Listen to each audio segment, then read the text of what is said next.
Welcome, everyone, to another Around the Edge podcast. Today, I get the honor and privilege to host a good friend of mine, Mr. Cory Wiskow. Cory, welcome to the show, brother. Hey, man, I'm really excited to be here with you, TJ. I mean, our relationship goes back, 10, 12 years. Yes. And we've done so many things together. And I think these last 2 years has been great because I got to work with your company.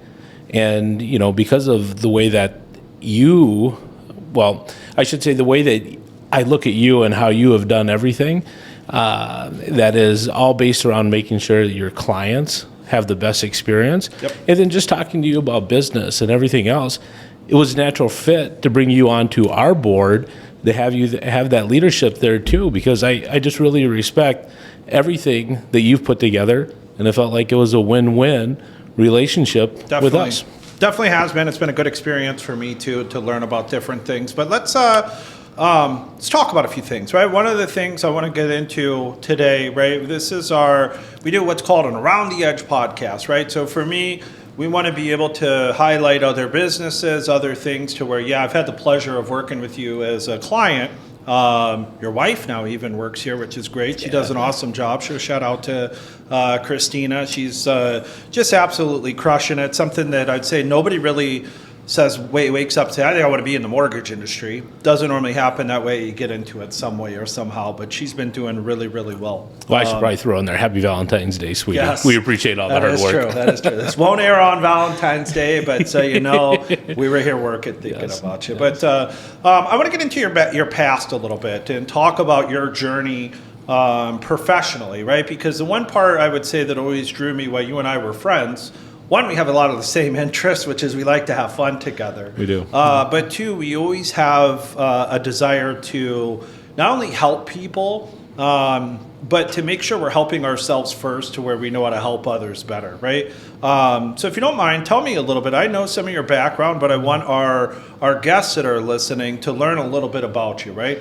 You went to school, you grew up here in Minnesota, right? Yeah, I grew up in Golden Valley, went to a small school in there, and got through high school, obviously, made it past that, and then did some classes over at Normandale Community College, which I really thought was great because I really didn't know what I wanted to be at that point, right? Yeah. And that I thought that was a great school.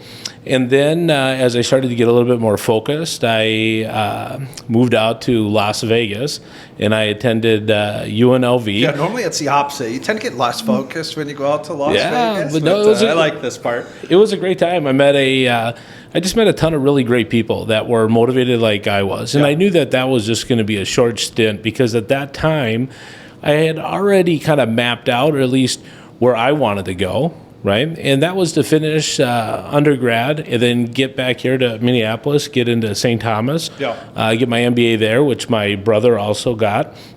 And it was, I really wanted to work with my father, Tom. Yeah. So hold on. You went to UNLV. You finished your undergrad. You got what kind of degree did you get to finish your 4-year degree on? So it was business marketing with some finance classes built into that, right? Okay. So I knew that I was going to go business, right? Yes. That's where I wanted to be, and be on the marketing side too, right? I love building. I think we're both really good. We can walk into a room of people, and by the time we're done with, it doesn't even matter how long it is. Like I've walked out of there with some new friends, right? And I've been able to, find common interests and do that. And I knew I wanted to be in front of people because that's the best way that we have to help other people, 100%. Right? 100%. So then you graduated. You graduated with your bachelor's degree from UNLV. Came back to Minnesota, and to kind of segue, Cory and I met initially. So when I talk about your network is your net worth, right? So one of the things I'll say my wife has even pushed me to do, and this wasn't a very hard push, by the way, but was to join a country club because I enjoyed playing golf. But you also meet people that typically, I hate to sound shallow with this, but are at a higher caliber, right? And I think that's where you and I first initially, we met in some different places, but that was one where you and I really got a chance to connect a little deeper. Well, you actually grew up caddying at that course, right? Yeah. So we were fortunate enough that Dad was a golf member there, and I got to be a caddy and worked my way up to being an honor caddy. So I knew all these guys, right? Yes. And when you're 13 and 14, you're just like, man, these guys are really cool. They're out there having a good time golfing, and we could loop the bag for them and make a little bit of money, and then whatever you spend your money on when you're 13, it wasn't there for long, right? But it was something that I really enjoyed, and growing up with that club was something I'm like, someday I want to get back there. And I think when I turned 18, Dad, he was basically tired of golf, right? And so that chapter kind of closed. And then as we were getting to know each other, you're like, hey, dude, I'm joining Golden Valley. And I'm like, man, I'd love to get back there. And so I think we came in on that same month. We joined under that special that they had. Preview membership or whatever it was. It's supposed to be a quick little preview, and 12 years later. Yeah, you're still there, and I'm still there too, in a way. But it was great, and getting to meet the people like you talk about. It's just people that. When you talk about that different caliber, I think the people there sometimes, especially at Golden Valley, because it was kind of a working man's club. Yeah, still is. Right? I think the most people there are self-made. It's not, that was one of the reasons that I enjoyed it, because you didn't have a lot of arrogance. It was, we play cards still there every now and then with guys that install gutters. Shout out to our gutter guy, but gutters. He makes a good living. He works hard, but he runs an ethical business. Everybody that we've met from that circle, it's kind of come full fold for, I would say, you and even your dad, with the start of what you guys ended up getting into, because obviously you graduated with a master's degree, got your MBA from St. Thomas, right? And then you went into business with your dad at that time, shortly after, right? Yeah, we were just starting that concept with Wellshire was just coming off. Dad had just gotten done, and we might even have to go back to the former company that he started was the Wellstead, and Rogers. And Rogers. Yeah. And he had this vision set that, at that time there was no Cabela's. Rogers was basically a truck stop. And here comes Dad saying, you know what, I'm going to build the largest one in the country, and I'm going to throw it up into Rogers. And a lot of people are like, Tom, I think you're crazy to do that. Why there? You're 27 minutes outside of the Twin Cities. And what Dad said is like, hey, he had been in the medical field, took a company public in orthopedics, grew his network that way. And he said, you know what, this is what I know about medicine. He said, I look at the Mayo Clinic down in Rochester, amazing hospital system, right? But people don't go there because it's convenient. They go there because of the care. Yeah, because it's good. Right? It's the best, right? So people have friends that fly from. I have a friend who flies from Ecuador to take his mom there. All over the world. Yeah. Their diagnostic is unmatched, right? Yep. And so it was under that. What he would tell people is like, hey, the care here at Wellstead is going to get you to drive a little bit further, right? And that company was a sounding success. We were always full, and under his leadership, it was great. And then came a day where they were kind of surprised that an offer came in. My father and Dr. Jack Billion didn't want to sell it, but eventually knew that it was probably the best thing, as they didn't have the votes needed to withhold the sale for that. And a lot of people thought Dad was just going to retire and move off, and that's when I was finishing my MBA. And I said, Dad, I would love to come and work with you and do that. And I remember my first job coming back from school as we were building stage 1 of Wellshire. Bloomington? Yeah, I was shoveling snow. Right? And it's like we had to clear the snow so they could get the framing down and do that. But I really got to learn everything from the ground up. And we act as our own general contractors through that whole thing. So we can control the whole project, the budget. We're not paying an outside team that we don't need to, because we wanted to be diligent with our shareholders' money. But it's something that I really found that I loved to do. Like watching something come out of nothing and creating it, And you guys have done a great job, because being friends with you has taught me a lot of things. One of them, though, with even, I would say your dad is a friend of mine, right? I think it's weird. My wife is like, well, are you friends with Cory, or are you friends? I'm like, I'm friends with both. Your dad is a very intelligent man, obviously a good steward of finances, right? I think that's one of the reasons why so many people have trusted him. If he says, hey, I need $50 million to do a project, there's people lining up out the door, right? Yeah. He has that proven track record. And I think watching you, almost, in my opinion, you really get your education in something when you're going through it, And you look at, if you get into a law student and you go and you pass the bar, you still got about 4 to 8 years before you actually get to the point to where you're not only making money, but you're making money because you're earning it, knowing what you're doing. Yeah. And you at this point, you and I are close to the same age. You're, 13 years into with Wilshire? Yeah. So we've been going now 13 years, and through that whole time, it's been great being able to work with Dad, right? I mean, so the education was great. It got me some principles.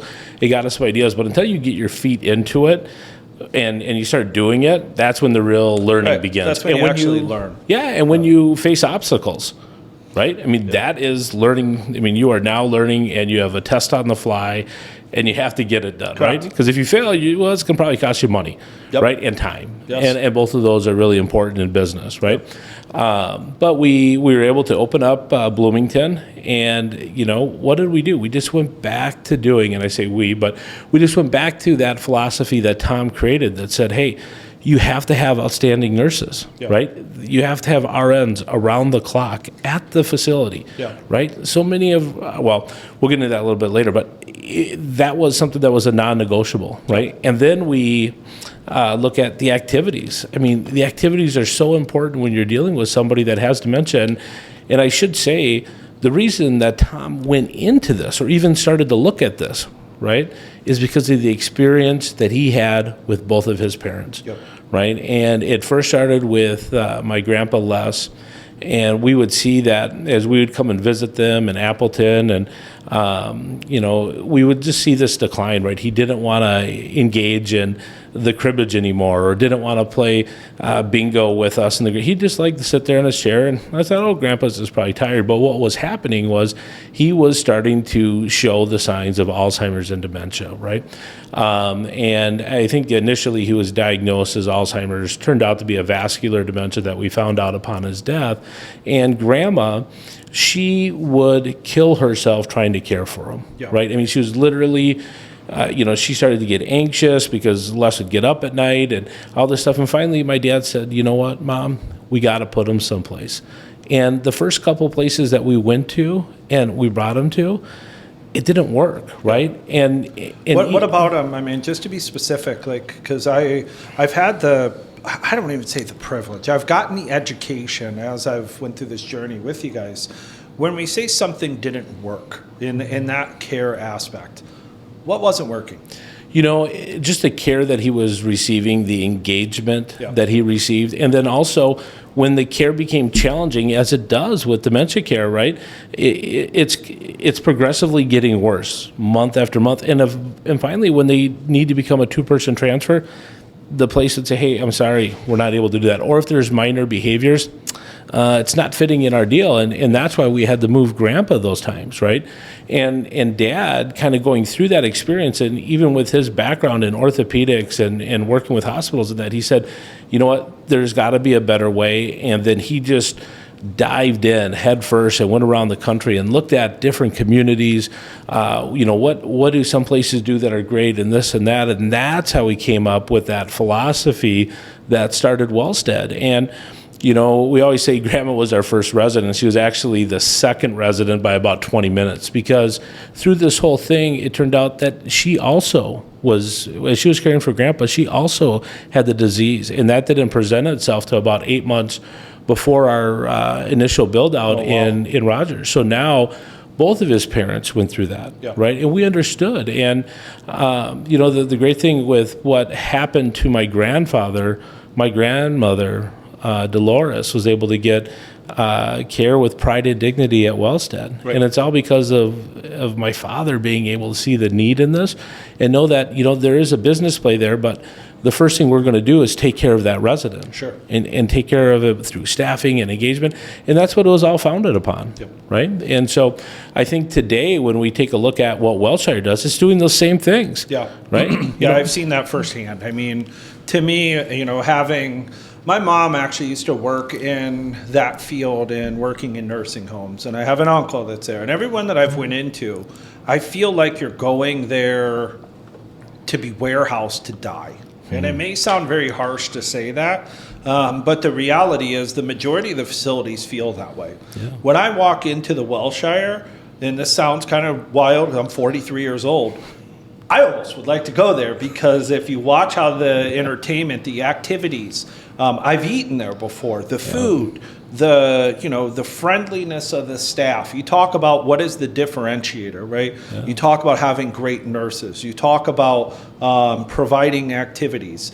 Yes, there's a business in it to where you have to look, and that's what your dad's been good at, looking, but he never shorts on what has been the core fundamentals of what has made Welshire stand out from what the competition is. So, from your perspective, if you could tell our audience, like if you're in the market right now, unfortunately dealing with a tough situation where you have a family member that has this early on-site dementia, Alzheimer's, when is the time for them to start looking, right? You don't want to wait until it's past the point to where you're forced to take whatever care you can get, right? If you know the disease well better than I do, there's a period of where you have onset dementia before it becomes full-blown, right? Sure. Ideally, when is the best time to start exploring and looking for the right facility? Well, I think you hit the nail right on the head by that. You got to get out in front of it. Right, you have to take a look. Okay, what are our needs now?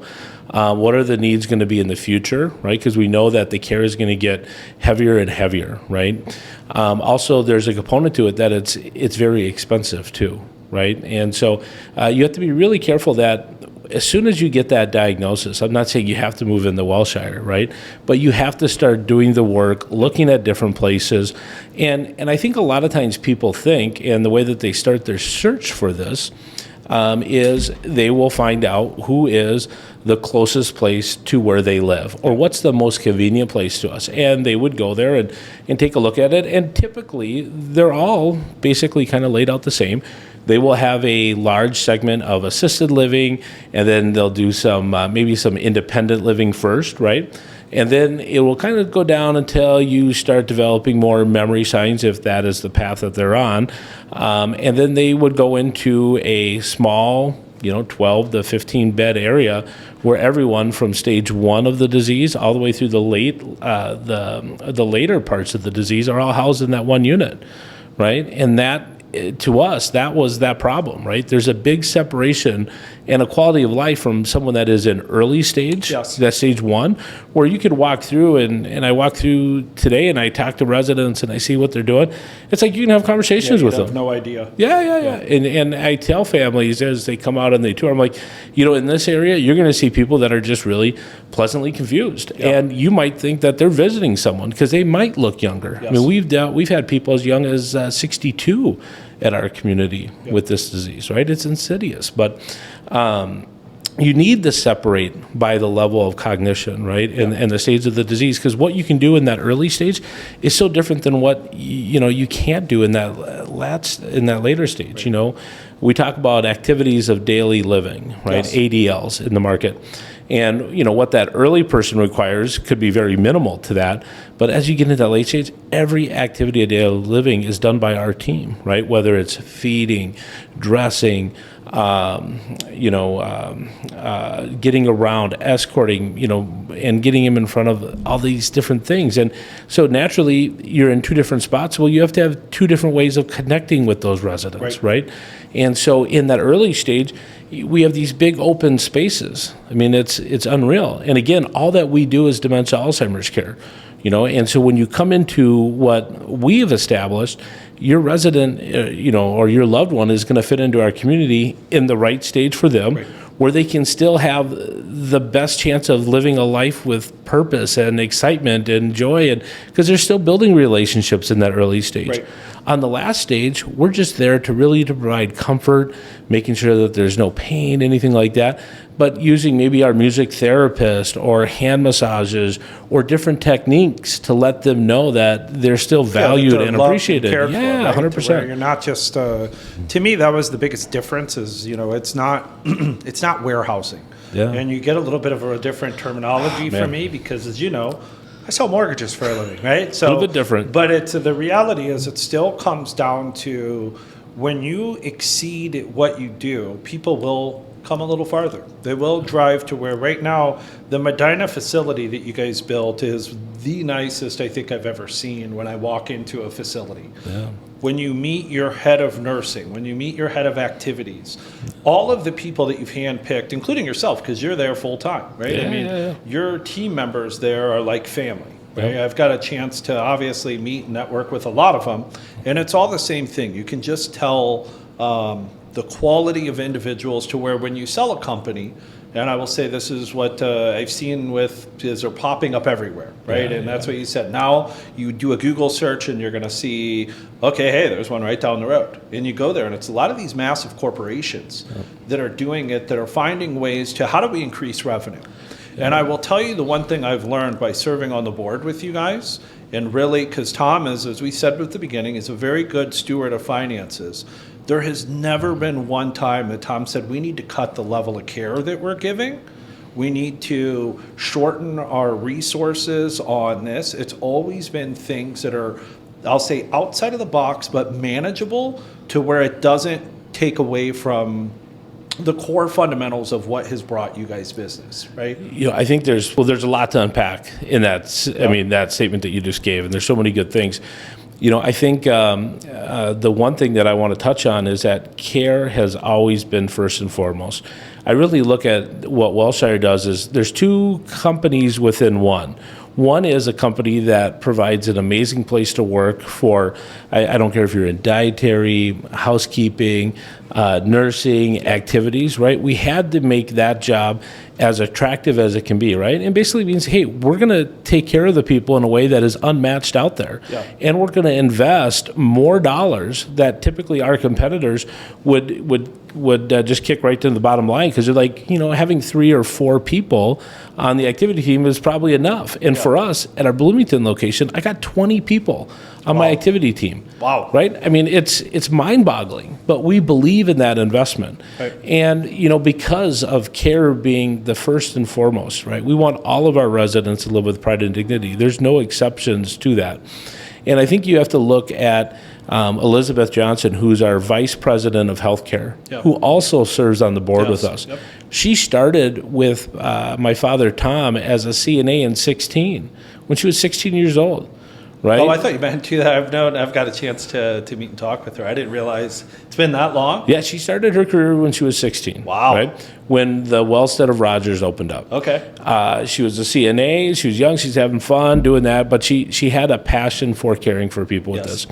And Dad saw that and he said, hey, I think you need to go and get some more responsibilities and become an LPN. And she did that. And she took, the tuition reimbursement and other stuff that we helped her with. She went and became an LPN. And then she wanted more. And then she became an RN.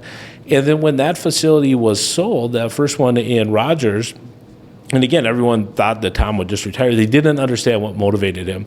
It wasn't because he didn't have enough money in the bank, right? Yep. What it was he wanted to continue that promise that he made to his dad, right? That's why Wellshire came to be. And when we did that, we had Elizabeth. We stole her back, and we made her our director of nursing at our Bloomington location. When we opened up our second facility, Medina, in 2018, it was April 2nd, we promoted her to Vice President of Healthcare Operations. And how Elizabeth was there for us and for all the residents that she served during COVID, we always want to make sure that her voice is heard. Yeah. And so we put her on the board of directors. Yeah. And today she's one of 5. Yes. Me, you, Elizabeth, Tom, and Tim Billion, who is the son of the late Jack Billion, who was an amazing man. And that amazing. Is where it all kind of began. When Dad was calling on Jack in the orthopedic days, that's where that friendship grew. Jack was a prominent orthopedic surgeon in Sioux Falls, and he went on to run for governor of Sioux Falls, and he would have made a great governor. He dismissed by a little bit, maybe a little bit more than a little bit, but he was just such a great guy. And Jack, too, always had that sense that we are always going to put our residents first, right? Tom and him just really aligned on that. And that's why it was important for us to have his son, Tim, come onto our board, right? And Tim is an amazing attorney now, who, what used to be in the Minneapolis area now went back to Sioux Falls, got a family. Yep. And the reason that we wanted to have Tim on there was because we wanted to make sure, we knew that him and his father were aligned too, and that would just, it would be, we wanted to have part of Jack still with us, and we get that through Tim, Absolutely. right? And Tim's incredibly bright. I mean, every time that I've had the opportunity to sit and talk with him, you can tell, not to say a chip off the old block, because Jack was obviously a very good leader and very intelligent, well-spoken, but fun.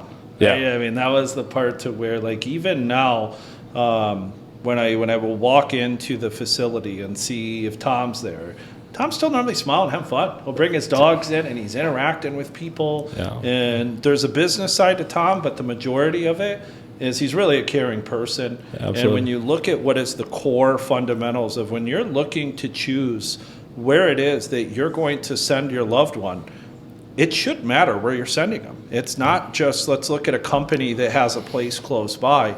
Are they really taking the best care of your family member when you're not looking? Yeah, and, that's it's really one of those things to where I've seen lawsuits come up because people will be hiding cameras in different places. And when you work at when you get a chance to work at one of these facilities, you see the horror stories. You go on Reddit and read some of the stuff from other facilities that is like, wow, this is scary. I wouldn't want to send my loved one there. And then even for me, thinking of my own care, I would hope that would never happen, that I would have that disease, but we have no idea, right? And if I did... Well, if we both do, I hope we're in the same place and we can play cards and whatever we can to the very end.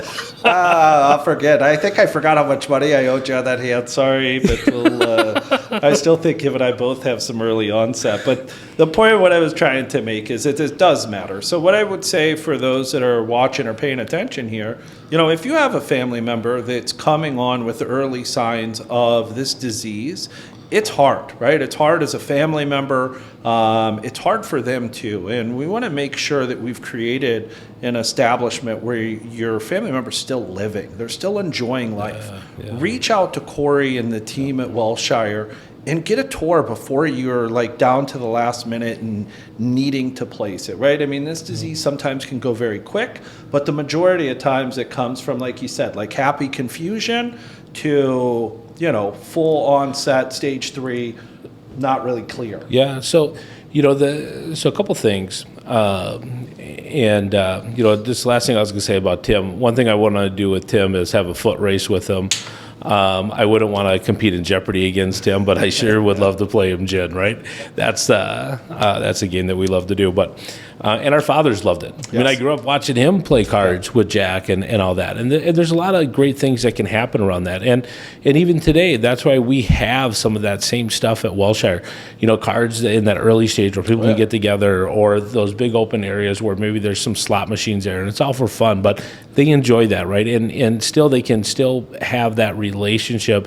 And there's friends in that early stage when they sit together, they're inseparable. They really are building relationships. But I want to go back and talk about when you're first diagnosed with this. And so typically what you see out there, right, and I alluded to it just a little bit, is these facilities that are all built up, and you walk in there and it looks great, right? I mean, because they paid the money. And we know that the easy part of building anything is acquiring the capital to do it. Yes. And then the easiest part is building it. Right. It's just laid out. And they put so much investment on that to make it look great. But then it comes to the care, where they're like, well, we don't want to have 24-hour nursing on site. We'll have nurses on call. And so if there's a fall or something, your CNA, if they're even a CNA, now calls the LPN. And the CNA can't do a range of motion assessment. They can't do a pain assessment, right? And what ends up happening is the nurse on call is like, all right, well, call transport. Nothing else we can do. So now that loved one is being taken out of that community and taken down to the hospital, which is such a scary place for people with this disease 100%. To be. And then you look at the weekends compared to the weekdays on staffing, right? There's night and day differences, right? And what we do is we make sure, obviously, the nurse is around the clock. That's so important. But it's that programming and the attention. Anyone that's looking here today, I would encourage you just to go to our website. We keep everything right out there, our prices, which are all inclusive. But you can see the activity calendars. You can see parts of the building. We have more stuff coming on the website here soon. But it's important to get those and really look at that. So when you're touring a place, don't look at the paneled ceilings, right? You got to look at what are the care providers look like? How do the other residents look, right? And come back a couple times. I tell families when they're coming out and looking at us, right, is like, I want you to take as much time as you need to feel comfortable about this, because this is a big deal. Yes. Right? And we're never pushy. I'm not saying, hey, you got to sign up because we have a discount here or that. That doesn't happen, right? Because we know what we're bringing to the table, and that is making sure that the people that we hire are overly qualified. Right? You have someone that comes to us that has a passion for memory care. Yeah. We're going to let you just go all in on that. Right? You're going to see how we can staff it. Through COVID and that, we've never had to go through a pool agency, temporary workers. I would say 95% of all other communities out there either depend on pool or have used pool agencies repeatedly in the last 12 months, and people don't know that that's an important question to ask. Oh, it's a massive important question. Right? And I think that when you're looking at places, you can't fall into the trap that all memory care communities are the same. Yeah. Right? Because it's not. Right? There's such a difference when you take a look at memory care as a whole. Right? You don't want to be in a small area that kind of looks like, small hallways or this and that or a bump out, but you want to have that separation. And when you walk in the Wilshire, you are seeing areas that were specifically designed to house residents, right? Yeah. And you look at our properties, it's in Medina, it's all one level. It's 160,000 square feet, right? And when we built that, we knew that there was going to be a little bit of time as we get going. I mean, there was nothing but farm fields around us. Yes. But you know what? The same thing happened in Rogers. Yep. When Dad built out there was nothing but farm fields. At the end, in 2008, it was all fully developed. Yep. And we're seeing that today. And so when we decide on a location, because I think this is important too, we could have bought land right off of 55, but we decided to go 2 blocks in. The savings, it doesn't matter on the land costs, right? But what the savings did there was it kept us a little bit further off that main highway, but I can always buy billboards, which I do.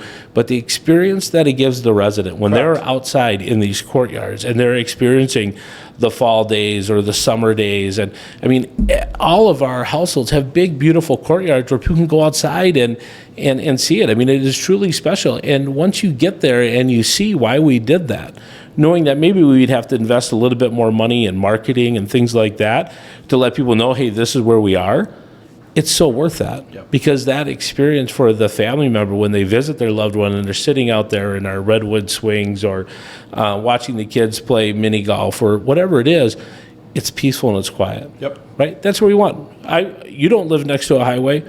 I don't live right next to a highway. We're within 5 minutes of one. No, it's such a valid point that I don't think many people even think of. Yeah. Right? I mean, it's where the majority of people that enter into that industry, they enter into it for one thing.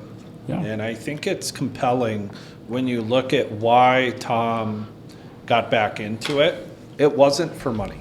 It really wasn't. I mean, I think you and I both know your father well enough to know, one, he lives so cheap that he doesn't even need, sorry, Tom, that's say you live cheap, but he's a good steward of his finances. Like even the Warren Buffetts, the guy, you look and it's not about money, it's about why are you doing this, right? And it's clear, and I think you get the care to show for it. So to me, I hope the purpose of, one, being able to be of service to what you guys offer is to be able to help spread that message as well, right? I think it's been great to learn on the financial side as we've navigated, we had COVID that happened that was completely, nobody would have guessed to what was going to happen.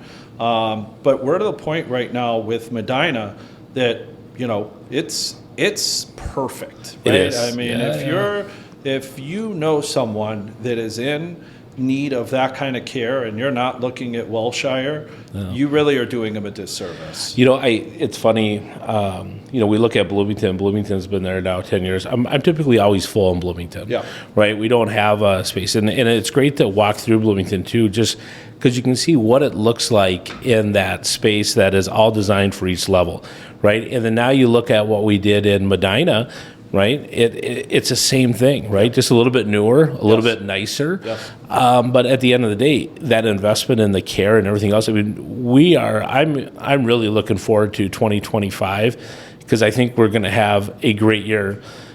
What is it, 2024 right now? Yeah, I mean, February 4th. Today's 2024. so We're already there. all right, let me go back. Let me go back a little bit, right? Because I got my years confused. Yes. It could be early stage, right? Yes. But 2024 is going to be an amazing year for that community, right? You know, everything that could have been thrown at this leadership team over the last 4 years have been, right? We split up. We're doing another location. And just even having another location requires a lot of work, and it requires getting all your systems working together because we want people to have that same experience, whether you're in Bloomington or whether you're in Medina, right? Yeah. And then it's hiring the staff. You know, we're further away, so our staff are driving a little bit further, right, to get to work, and that's great. And we have such an amazing team out there. It really is just one Welshire, right? And at times, if we had someone that called in sick, people from our Bloomington team will go over to the Medina location, or Medina will go over to Bloomington. I mean, we are really one Welshire. Yeah. And it's, when we look at why we chose the location that we did, I mean, I would do it again in a second because, 2-3 years from now, once that facility is full, just like Bloomington is, it is going to be able to help so many people out there. And when we say we do it right, I think the other thing that, if we just talk about finances for a minute when it comes to this type of care, it's very expensive out there. Yeah. But the one thing my father always wanted to be, right, was that the value is at Welshire, right? He wanted to make sure Welshire was always the best value for people. We don't nickel and dime for things, right? There's none of these extra charges for, the nurse comes and sees you, or they escorted you over to here. Or activities. Or you needed help with this, or they had an accident and, they're not on that specific plan, so they're going to charge you for that. That's ridiculous. It's like we know what the care needs to be. And so you get into that level, and that's your price, right? And we keep it right online. You go to look at all the competitors out there, they don't put their prices online. They want to sell you. Yeah, they want to sell you. They need you to come into that community, walk through it, see the beautiful stuff, and they're probably picking times that are going to show them the best little example. They have the highest amount of staff there. Yeah. And then, what happens to that family is when they get hoodwinked on that deal, right? And they're in there for 3-4 months and they're like, wait, this is not what I wanted, right? They're not getting the care, and they feel like they have to be there to be their loved one's advocate. Like that's not how you should run a business, right? At Welshire, we always tell family, it might be a little bit further of a drive, but when you leave there, right, there is no question in your mind that your loved one is getting the care that it needs. Yeah.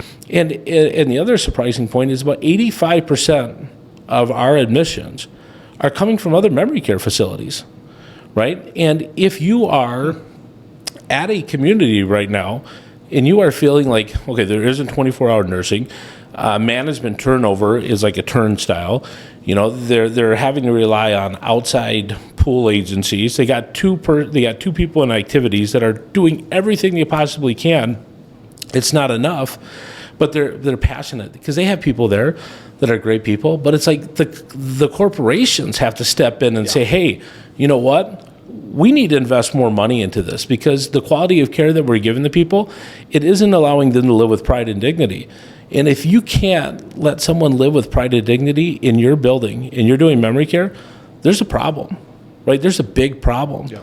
And that's why I'm telling families, like, hey, if you are experiencing any of those things, you owe it to your loved one, right, to just come look at what we do at Welshire, right? Just take a walk with me. You get to meet me. You get to meet Aiden, who's amazing.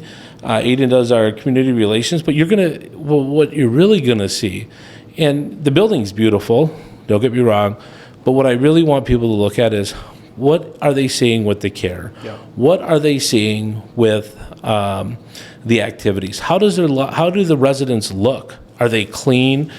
Clean clothes, is their hair done, right? All those things are things that we just pride ourselves on. They're non-negotiable things. You need to have that there, right? And I just get so surprised that we're seeing all these shortfalls. And, Tom and I are not rocket scientists, right? Elon Musk isn't going to hire me to help him get to Mars, right?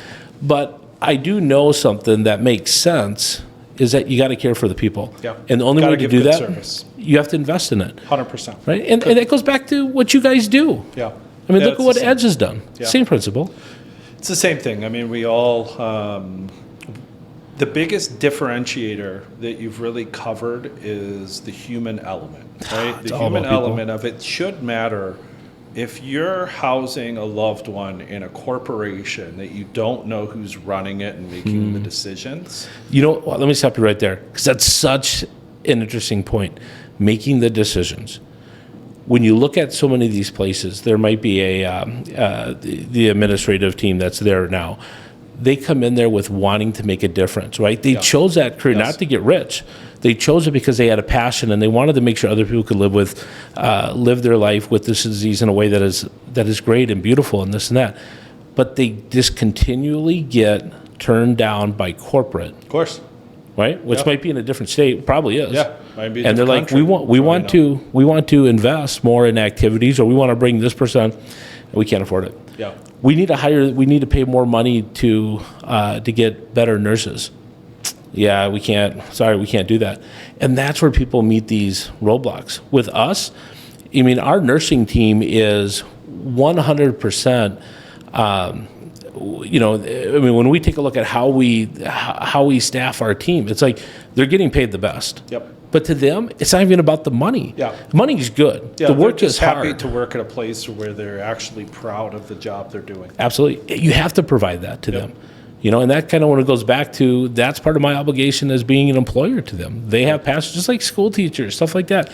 They're not in it because it's going to be easy and fun. Right. I couldn't even begin to imagine, right, when I dropped my son Carson off into the preschool program, there's 20 kids in there. I mean, I don't know how she can do that job, right? I have Me neither. I got 3, and I'm like, oh my gosh, I'm exhausted. But how do you do 20 of them? Yeah. So there has to be a passion there. Yes. Right?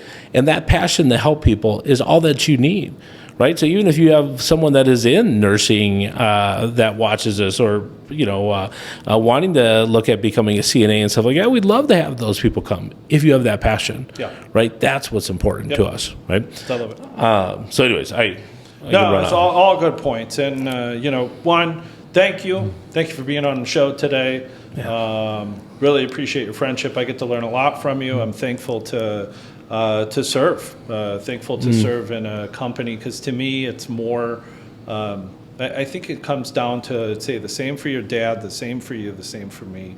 You can always make more money, but when you actually make a difference in changing people's lives, that's what motivates me, and that's what drives me. I think, today Walshire's helped thousands of families, not hundreds, thousands. Yeah. Right, go through this disease process. We've been in this industry now for 24 years, and you know what? I think the proudest thing that my father has is that he has forced competition to get better. Yeah. Even though they're still reluctant to do it, he has had to force them to do that. Yeah. And I think when we talk about that service and having you come onto our board, it was such a win-win, Teach. I mean, I've been so impressed with how you do your business here and how you attract people, right? And it's not just about the money. It's about them having everything they need to get their job done, right? So you can have the best right? experience. I mean, you want to be the best at what you do. Yeah. And if you're in memory care, you want to be the best. And what defines the best? We've covered it today. What defines the best for me in mortgages? It's pretty clear. We sell money for a living. I want to have the best rate, want to have the best service. Well, service to me is timeliness, right? If you're closing on a home in 20 days and you haven't heard from somebody and it's 2 days before closing, that's poor service. It's a failed job, because we don't have, some of the companies that do the kind of business that we do as a volume perspective are spending millions in advertising. We don't spend it because our business is built from reputation.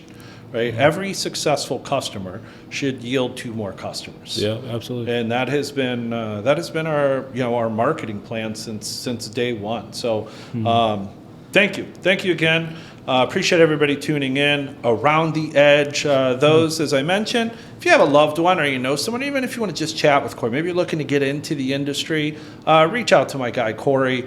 I'll put his contact info in our podcast here. But wishing you all an amazing day. Happy February. Cory, thanks, brother. Teach, what an honor. It's really cool to be a part of this. So I wish you and your team here at Edge, and my wife included, Yes. nothing but the very best in 2024. Thanks, bud.